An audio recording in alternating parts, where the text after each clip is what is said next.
Hi friends, HBL ఛానల్కి. So market చాలా down అయిపోతుందండి.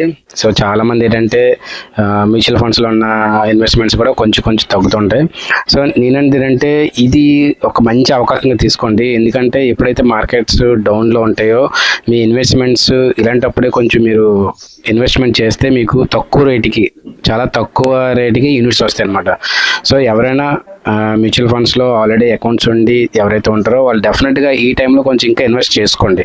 సో మీరేంటంటే అట్లీస్ట్ ఒక 10 yearsకి రీచ్ అవ్వాల్సింది ఒక 1 year మీకు తగ్గే అవకాశం ఉంటుంది. ఎందుకంటే మీకు చీప్గా చాలా తక్కువ రేటుకి యూనిట్లు ఏమి దొరుకుతాయి అనమాట. సో దానివల్ల మీకు ఏంటవుతుందంటే కొంచెం మీరు ప్రాఫిట్ అనేది ఎక్కువగా ఎర్న్ చేయగలరు అనమాట. సో ఇప్పుడు చాలా మటుగా స్మాల్ క్యాప్ కానీ మిడ్ క్యాప్ కానీ మినిమం 15%లో తగ్గి ఉన్నాయి. అంటే అట్లీస్ట్ మనకి 83,000 దగ్గర మనకి ఉన్నాయన్నమాట. సో 83,000 ఎక్కడ 85 నుంచి 84, 83, ఈవెన్ 80 కూడా కాకుండా 79 కూడా వెళ్ళిపోతుంది అనమాట.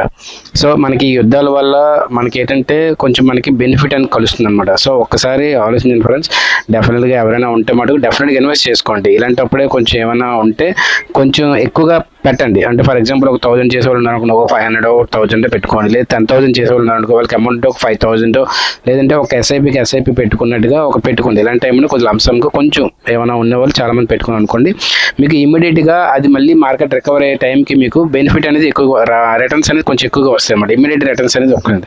సో మార్కెట్లో ఇలాంటప్పుడే మనకి అప్పుడప్పుడు ఆఫర్లు దొరుకుతాయండి. సో మనం చాలా మాట ఎక్కువగా చూస్తాం కదా, బట్టలు కొనేటప్పుడు డిస్కౌంట్లు ఎక్కువగా వస్తాయి, 50% అని చెప్పేసి. సో అలాగే ఇది కూడా మనకి ₹6 అనుకోని డిస్కౌంట్ అనుకొని మనం తీసుకోవాలండి. చాలా బెటర్ ఆప్షన్ అనమాట. సో ఇన్ కేస్ ఎవరైనా తీసుకోకపోతే మటుకు డెఫినెట్గా ఇన్వెస్ట్ చేయండి. Okay friends, bye.